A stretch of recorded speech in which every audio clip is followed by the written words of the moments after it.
আজকে যদি বঙ্গবন্ধু বেঁচে থাকতো আর তার একটা ফেসবুক আইডি থাকতো, সেখানে ফেসবুকে পোস্ট করতো, মা হাসিনা আমি কখনো তোকে ক্ষমা করব না, কারণ তোর কারণে আজকে মানুষ আমাকে এইভাবে ডাস্টবিনে নিক্ষেপ করেছে। এক কথা বলেন না কেন? এই যে শামীম ওসমানের বাড়ি ভেঙে দেওয়া হয়েছে, হানিফের বাড়িতে আগুন লাগানো হয়েছে, ওবায়দুল কাদের সেতু মন্ত্রী শরীর চলে না, খেলা হবে, ওনার বাড়িতে আগুন লাগানো হয়েছে। আজকে এমপি মন্ত্রীরা হাজার হাজার কোটি টাকার মালিক, কেউ দেশে নাই, সব বিদেশে পালিয়ে গেছে। কথা কন নাকি আপনারা? একটা দেশের প্রধানমন্ত্রীর থেকে শুরু করে এমপি মন্ত্রী, আমলা কামলা, নায়ক গায়ক ডাক্তার বলেন, আর ইউনিয়ন পর্যায়ে নেতা কর্মী, এমনকি হুজুর পর্যন্ত পালিয়ে গেছে।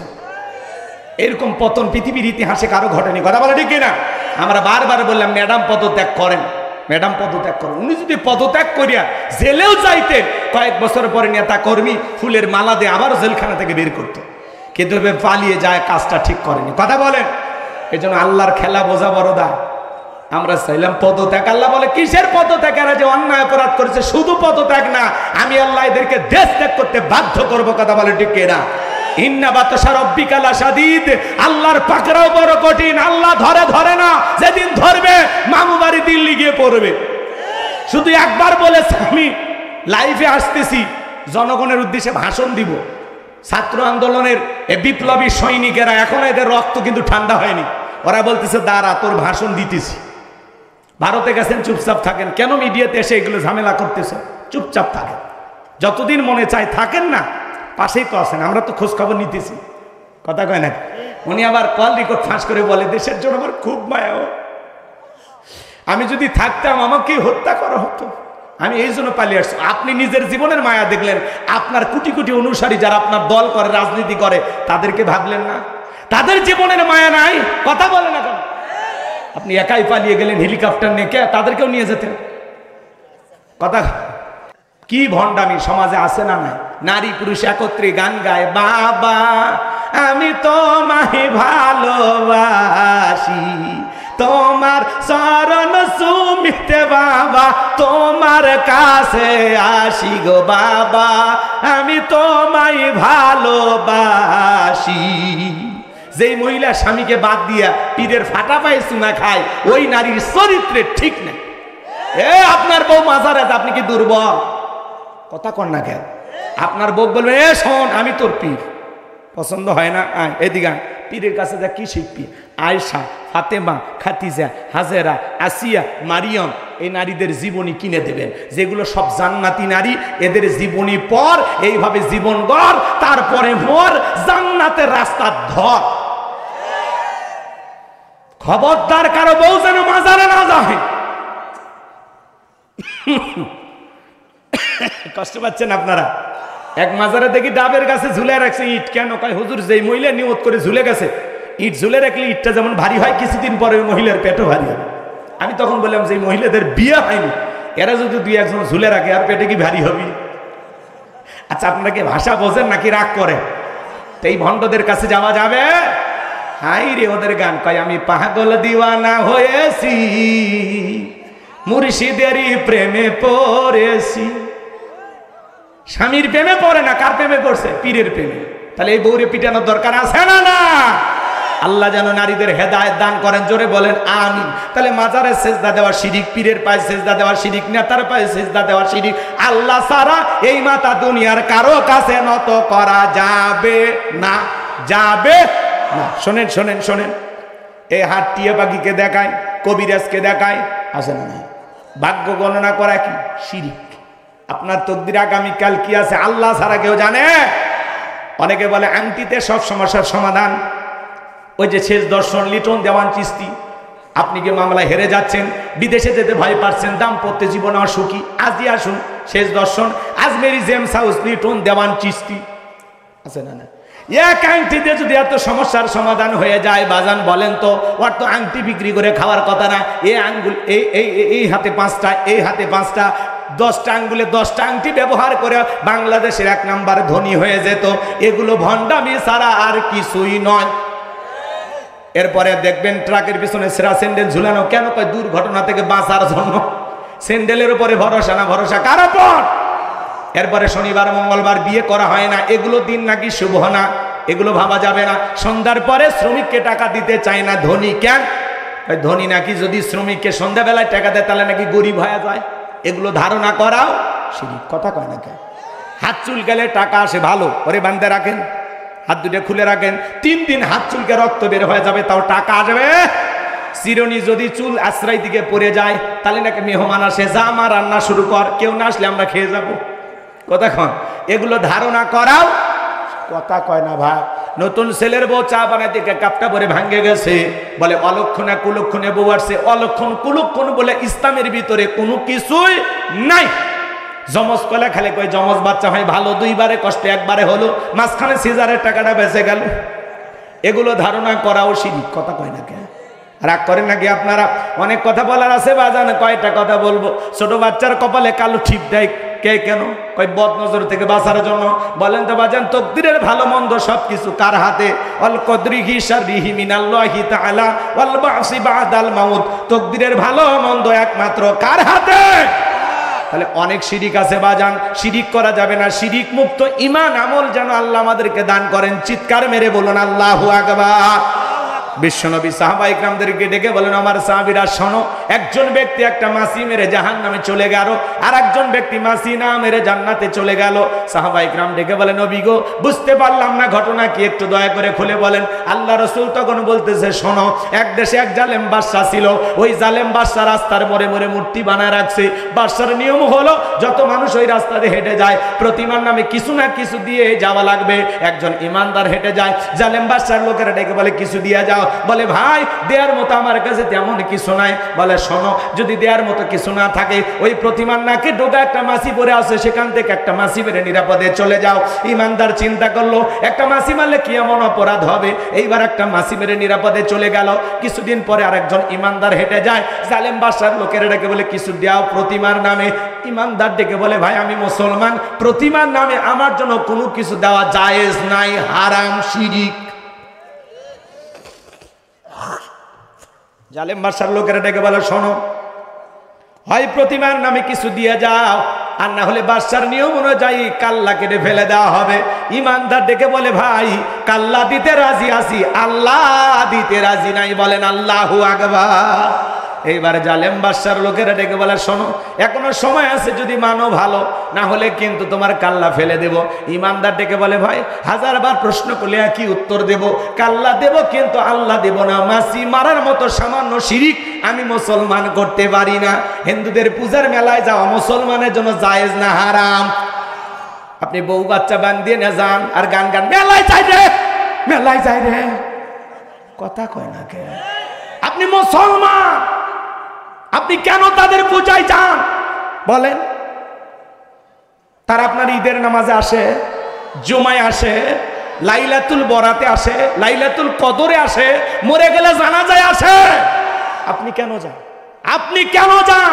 তার মানে অমুসলিমের চাইতেও আপনার লজ্জা কম। আপনার ধর্মীয় কোন অনুষ্ঠানে তারা আসে না, কিন্তু তাদের ধর্মীয় অনুষ্ঠানে না গেলে আপনার পেটের ভাত হজম হয় না। আপনি মুসলমান দাবি করেন না?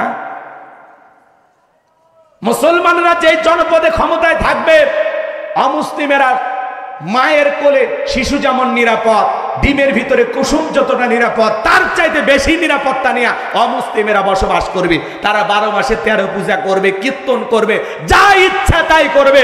মুসলমানের দায়িত্ব অমুসলিমদের নিরাপত্তা নিশ্চিত করা, কিন্তু তাদের পূজাতে অংশগ্রহণ করে ওদেরকে বলা না যে তোমরাও যা করো আমরাও তাই করি। কথা কয় না কে? তালে তাল মিলানো না। এক যুবক কয়, হুজুর কয়েকটা কলা ছিল, খেয়ে ফেলে দিছে। আছে না এরকম? আহা মুসলমান, আপনি নিজেকে ইমানদার দাবি করেন আর আপনি তাদের মেলায় যান। ওলামা ইকরাম ওয়াজ করে, মসজিদের খতিব তুলে ধরে, ভাই খবরদার দুর্গা পূজা আপনার সন্তানকে নিয়ে যাবেন না। বলে, হ, বাচ্চারা বায়না করেছিল একদিন গেলে কি আমি হিন্দু হয়ে গেলাম। এই ঠেটারে বুঝাবে কে? বলেন বলেন বলেন, এরে বুঝাবে কে? ওইটা যে যাওয়া হারাম আপনি বোঝেন না? তারা তো আসেন, আপনি কেন যান? তারা আসতে পারে, কিন্তু আমরা যেতে পারবো না। আমাদের ধর্মের আচার অনুষ্ঠান দেখে তারা আকৃষ্ট হয়ে মুসলমান হতে পারে, কিন্তু যেখানে আল্লাহর সাথে প্রকাশ্যে শিরিক হচ্ছে সেখানে মুসলমান যেতে পারে না। কারণ যখন তখন আল্লাহর গজব চলে আসতে পারে। আপনি কিভাবে যান? ভালো হ্যাঁ যান, কে দেখিয়েছে এই ছেলে 12:30 বার হয়ে গেছে, একটু ধৈর্য নিয়ে বসেন। দিতে দিতে তো দেরি করে দিলেন, আসছি 8:30টার পর পরই। কষ্ট পান আপনারা, কষ্ট পান। কথা জানতে হবে, শিখতে হবে, বুঝতে হবে, সেখান থেকে পরিবর্তন হতে হবে। ধর্ম যার উৎসব তার। হাইব্রিড নেতারা স্লোগান দেয় ধর্ম যার যার উৎসব সবার। এই স্লোগান যেটা দেবে, যেই যত বড় নেতা হোক, বুঝে নেবেন ওটা হাইব্রিড শয়তান। এই স্লোগান মুসলমানের মুখে মানায় না। মুসলমান স্লোগান দেবে ধর্ম যার উৎসব তার। বৌদ্ধদের উৎসব বৌদ্ধদের কাছে, খ্রিস্টানদের উৎসব খ্রিস্টানদের কাছে, মুসলমানের উৎসব মুসলমানের কাছে। কথা বলে ঠিক? আচ্ছা বলেন তো বাজান, পুকুর যার মাছ সবার মেনে নেবেন? গাছ যার ফল সবার মাইনে নেবেন? চাকরি যার বেতন সবার মাইনে নেবেন? আচ্ছা দোকান যার, ওই দোকানের সব আমাদের মাইনে নেবেন নাকি? বউ যার হক সবার মাইনে নেবেন? তাহলে বোঝেন না কেন? ধর্ম যার উৎসব তার, পুকুর যার মাছ তার, ক্ষেত যার ফসল তার, গাছ যার ফল তার, দোকান যার দোকানের মালও তার, চাকরি যার বেতন তার, বউ যার হক তার, ধর্ম যার উৎসব তার। পরিষ্কার করে মাথায় ঢুকে নিয়ে যান। আজ থেকে সিদ্ধান্ত নেন, জীবনে কোনোদিন আর পূজার মেলায় যাবেন না। হাত তোলেন তো দেখি, হাত তোলেন। আল্লাহ আল্লাহ তোমার গোলামদেরকে তুমি তোমার পথে কবুল করো। আরেকটু জোরে বলেন না আমিন। হাত নামান আমার ভাইয়েরা। এইবার জালেম বাদশার লোকেরা ইয়াকুবে ইমানদারের দেহ থেকে কাল্লাটা ফেলে দিল। আমার নবী ডেকে বলে, আমার সাহাবীরাম, যেই ব্যক্তি কাল্লা দিয়ে গেল, আর যে ব্যক্তি একটা মাছি মেরে চলে গেল, যে ব্যক্তি মাছি মেরে চলে গেল, ও মাছি মেরে নিরাপদে চলে যায় নাই, ও মাছি মেরে নিজেকে জাহান্নামে নিয়ে চলে গেল। আর যে ব্যক্তি সামান্য মাছি না মেরে কাল্লা দিয়ে গেল, ও রক্তের সাগরে ভাসতে ভাসতে আল্লাহর জান্নাতে পৌঁছে গেল। বলুন সুবহানাল্লাহ। বাংলাদেশেও রাস্তার মোড়ে মোড়ে ভাস্কর্য বানাইছিল যারা, আজকে দেখেন তো বাজান ভাস্কর্য আছে না, ভেঙে মাটির সাথে মিশে যাচ্ছে। এই জন্য বাড়াবাড়ি করতে নাই। মুসলমানেরা ভাস্কর্য বানাবে না। মুসলমানের হাতে টাকা পয়সা হয়ে গেলে আজকে সারা দেশে ভাস্কর্যের নামে 4,500 কোটি টাকা ওরা খরচ করেছিল। যেই দেশে মানুষ খাইতে পারে না, কত বেকার মানুষ আছে, কর্মস্থান নাই, যদি ওই টাকা দিয়ে মসজিদ মাদ্রাসা বানাইতো, বেকার যুবকদের জন্য মিল ইন্ডাস্ট্রি বানায়া দিত, গরিব দুঃখী মানুষকে সহযোগিতা করতো, অভাবগ্রস্ত মানুষকে টাকা দিয়ে সহযোগিতা করত। কত নারী 500 টাকার বিনিময়ে দেহটা বিক্রি করে পেটের ভাত জোগাড় করে। সেই নারীদের জন্য যদি কর্মস্থানের ব্যবস্থা করে দিত, বিকাশ হয়ে তার বাবার কবরে সব পৌঁছে যেত। আজকে যদি বঙ্গবন্ধু বেঁচে থাকতো, ফেসবুকে একটা পোস্ট করে বলতো, মা হাসিনা তোরে কোনোদিন আমি ক্ষমা করব না। কথা বলেন, যেইভাবে বঙ্গবন্ধু ভাস্কর্যগুলো ভেঙে গুড়িয়ে দেওয়া হচ্ছে, আজকে যদি বঙ্গবন্ধু বেঁচে থাকতো আর তার একটা ফেসবুক আইডি থাকতো, সেখানে ফেসবুকে পোস্ট করতো, মা হাসিনা আমি কখনো তোকে ক্ষমা করব না, কারণ তোর কারণে আজকে মানুষ আমাকে এইভাবে ডাস্টবিনে নিক্ষেপ করেছে। এক কথা বলেন না কেন? হ্যাঁ, একজন সোশ্যাল মিডিয়া ছেড়ে দিছে যে বঙ্গবন্ধু যদি আজকে বেঁচে থাকতো, সে ফেসবুকে পোস্ট করতো, মা তোরে আমি কখনো ক্ষমা করব না, কারণ তোর কারণে আজকে আমার এই পরিণতি। যেখানে বঙ্গবন্ধুর ছবি ছিল, বাংলাদেশের যেখানেই আওয়ামী লীগের অফিস আছে, কার্যালয় আছে, দাউ দাউ করে আগুন চলতেছে, বুলডোজার যা ভেঙে রাস্তার সাথে মিশিয়ে দেওয়া হচ্ছে। এই যে শামীম ওসমানের বাড়ি ভেঙে দেওয়া হয়েছে, হানিফের বাড়িতে আগুন লাগানো হয়েছে, ওবায়দুল কাদের সেতু মন্ত্রী শরীর চলে না, খেলা হবে, ওনার বাড়িতে আগুন লাগানো হয়েছে। আজকে এমপি মন্ত্রীরা হাজার হাজার কোটি টাকার মালিক, কেউ দেশে নাই, সব বিদেশে পালিয়ে গেছে। কথা কন নাকি আপনারা? একটা দেশের প্রধানমন্ত্রীর থেকে শুরু করে এমপি মন্ত্রী, আমলা কামলা, নায়ক গায়ক ডাক্তার বলেন, আর ইউনিয়ন পর্যায়ে নেতা কর্মী, এমনকি হুজুর পর্যন্ত পালিয়ে গেছে। এরকম পতন পৃথিবীর ইতিহাসে কারো ঘটেনি। কথা বলে ঠিক না? আমরা বারবার বললাম ম্যাডাম পদত্যাগ করেন, ম্যাডাম পদত্যাগ করেন। উনি যদি পদত্যাগ করিয়া জেলেও যাইতেন, কয়েক বছর পরে নেতা কর্মী ফুলের মালা দিয়ে আবার জেলখানা থেকে বের করতো, কিন্তু পালিয়ে যায়, কাজটা ঠিক করেনি। কথা বলেন, এই জন্য আল্লাহর খেলা বোঝা বড় দায়।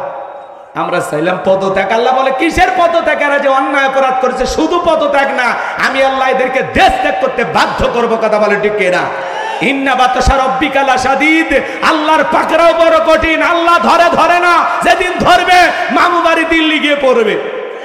শুধু একবার বলেছে আমি লাইভে আসতেছি, জনগণের উদ্দেশ্যে ভাষণ দিব। ছাত্র আন্দোলনের এই বিপ্লবী সৈনিকেরা, এখন এদের রক্ত কিন্তু ঠান্ডা হয়নি। ওরা বলতেছে দাঁড়া তোর ভাষণ দিতেছি। ভারতে গেছেন, চুপচাপ থাকেন। কেন মিডিয়াতে এসে এগুলো ঝামেলা করতেছে? চুপচাপ থাকেন, যতদিন মনে চায় থাকেন না, পাশেই তো আছেন, আমরা তো খোঁজ খবর নিতেছি। কথা কয় না? উনি আবার কল রেকর্ড ফাঁস করে বলে দেশের জন্য আমার খুব মায়া, আমি যদি থাকতাম আমাকে হত্যা করা হতো, আমি এই জন্য পালিয়ে আসছি। আপনি নিজের জীবনের মায়া দেখলেন, আপনার কোটি কোটি অনুসারী যারা আপনার দল করে, রাজনীতি করে, তাদেরকে ভাবলেন না? তাদের জীবনের মায়া নাই? কথা বলে না কেন? আপনি একাই পালিয়ে গেলেন হেলিকপ্টার নিয়ে, কে তাদেরকেও নিয়ে যেতেন? কথা এভাবে কেন পালিয়ে গেলেন? আবার বলে আমি দেশে আসবো। আমরা বলি মেয়ে মানুষ কতদিন বাইরে থাকবে, আপনি আসেন। এই দেশ আপনার বাবার, এই দেশ আপনার স্বামীর। কথা বলে দেখি না, ববু আইবা তুমি আইবা গো, সেই দিন আইসা বুবু ক্ষমতা পাইবা না। ও ববু আইবা তুমি আইবা গো, সেই দিন আইসা বুবু ক্ষমতা পাইবা না। খোঁজ নাই বহু কাদের কাকার, অবস্থা খারাপ ধরবে যে বাবার, হাউ নাঙ্কেল এখন সামনে আসে না। নেতা করবি সব জেলের ভিতর, আমি আসি ডরের ওপর, কখন জানি আস গ্রেপ্তারি পরোয়ানা। বউ আইবা তুমি আইবা গো, সেই দিন আইসা বুবু চেয়ার পাইবা না। ক্ষমতার চেয়ার থেকে নামার সাহস, কিন্তু এই চেয়ারে ওটা কঠিন। 16 বছর লাগছে ছাড়তে। আর আমরা সিদ্ধান্ত নিব আগামীতে আর যাই হোক কোনো নারীকে এই দেশের প্রধানমন্ত্রী বানাবো না। আগামীতে পুরুষ হবে এই দেশের প্রধানমন্ত্রী হবে, যেই দলেরই হোক। পুরুষ চাই, হাত তুলে দেখান কারা কারা পুরুষ চাই। লিল্লাহে তাকবীর, হাত নামান। নারীদের দেখার দিন শেষ। আগামীতে পুরুষের বাংলাদেশ। দেখেন না, নারীদের জেদ বেশি, রাগ বেশি, অভিমান বেশি। স্বামীর সাথে ঝগড়া লাগে, বাড়িতে হাড়ি বাতিল ভেঙে ফেলে দেয়, স্বামীর তুলে আসার মারে, মাঝে মাঝে রাগ করে স্বামীর ঘর থেকে বাপের বাড়ি চলে যায়। আর দেখলেন না, একটা দেশ ছুঁয়ে পালিয়ে গেছে। 18 কোটি মানুষের কথা না ভেবে একাই পালিয়ে গেছে। এখন আবার বলে আমি থাকলে আমাকে মেরে ফেলত। দেশের জন্য আপনার বাবা জীবন দেয়নি? হ্যাঁ, আপনার বাবাও তো মারা গেছে। তা আপনি চলে গেলেন কেন? আপনি থাকতেন, একটা নতুন ইতিহাস হয়ে যেত। সমস্যা কি ছিল? এত ভয় করেন কেন? আপনি যদি খালি মিডিয়াতে এসে 1 মিনিট বলতেন আমি পদত্যাগ করছি, শেষ, কিচ্ছু হইতো না। ম্যাডাম খামাখাই চলে গেছেন, কথা কয় না। যায় আপনাকে নিয়ে আবার নরেন্দ্র মোদী বিভিন্ন জ্বালায় পড়ে গেছে। কথা কর না কেন? আপনারা মন খারাপ করেছেন আপনারা। উনি যদি দেশে আসতেছে, আমরা বলবো যাওয়ার আগে তো বলে যান নাই, আসার আগে এত বলা লাগবে কেন? যে দিক দিয়ে মন চায় আসেন। কথা কয়, যাওয়ার আগে বলে গেছে, তাহলে আসার সময় বলা লাগবে কেন? যে দিক দিয়ে মন চায় আপনি আসেন, তো আপনি আসেন। কি কথা ক্লিয়ার না ভেজাল আছে? আপনি কেন বলতে হবে আমি গুলিস্তানে আসতেছি? কেন আপনি গুলিস্তানে আসবেন কেন? যে দিক দিয়ে মন চায় গোপালগঞ্জ আসেন, আসেন। না হলে আপনার শ্বশুর বাড়ি রংপুর, আপনি আসেন। তো আপনি আর দূরে থাকেন না, আপনি আসেন। কথা কয় না কেন? আমাদের মায়া দেয় না? আমাদের দেশেরই সাবেক প্রধানমন্ত্রী এইভাবে বাইরে থাকবে, আমাদের মায়া লাগে না? আসেন, আপনি আসেন, আমাদের অনেক দরদ। আপনি আসেন, আপনার আদরের কোনো অভাব হবে না, আমরা যত্নে রাখবো আপনাকে। কথা কন, রাগ করেন নাকি আপনারা? ভালোভাবে না দেখলে আসবে। আজকে বঙ্গবন্ধুর ধানমন্ডি যখন ভাঙা হচ্ছে, সেখানেও 3 তলা বিশিষ্ট আয়না ঘর পাওয়া গেছে। কি পাওয়া গেছে? আয়না ঘর পাওয়া গেছে ধানমন্ডিতে। আয়না ঘর, ছোট ছোট রুম, খেতাবালিশ আছে ওখানে। আজকে বিভিন্ন এই দেশে বৃষ্টি হওয়ার কারণে কিছু কিছু জায়গায় বৃষ্টির পানি ঢুকে গেছে। ধানমন্ডিতেও আয়না ঘর পাওয়া গেছে। প্রধান উপদেষ্টা উনি আয়না ঘর দেখতে যেতে চেয়েছিলেন, অনেকে তাকে যেতে বাধা দিয়েছে। কথা বলে না কেন? তাহলে চিন্তা করেন, ধানমন্ডি 32, সেখানে আয়না ঘর পাওয়া গেল। এই সমাজে কি ছিল? কত মায়ের বুক খালি করেছিল। এই যে পিনাকি, দেখেন না আপনারা, বিদেশ থেকে বাংলাদেশের মানুষের পক্ষে অনেক চমৎকার কথা বলেন। হিন্দু দাদা কথা বলেন, চমৎকার কথা বলেন আমাদের সাংবাদিক গলিস ভাই। এই পিনাকি বলেছেন যে প্রত্যেকটা ইট পাথর থেকে হাজার হাজার মায়ের সন্তানের আওয়াজ শুনতে পাওয়া যায়। কথা বলে ঠিক কিনা?